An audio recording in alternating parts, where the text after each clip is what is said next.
This is TWiT. Last week, Japanese Prime Minister Shinzo Abe's government passed a controversial piece of legislation giving prosecutors, get this, the power to monitor and arrest people in the planning stages of crimes. So this is what some coverage of this has called PreCrime.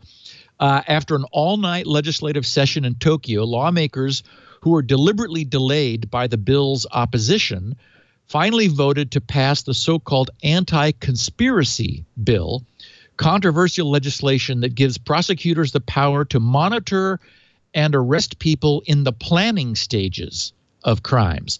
The government claims this is needed to bolster counterterrorism precautions ahead of the 2020 Tokyo Olympics.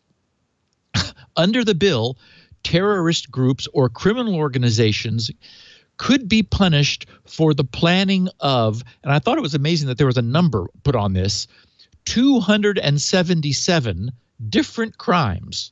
Apparently they're enumerated, ranging from arson to copyright violation. Critics of the legislation argue that the legislation is vague and could lead to the suppression of civil liberties and excessive state surveillance. It's also seen by many as a preamble to Abe's ambition to revise Japan's constitution.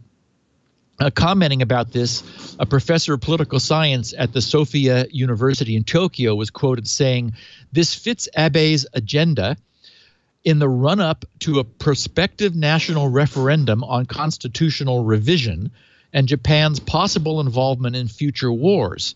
Both of these would require new means to control unruly citizens who object to government decisions."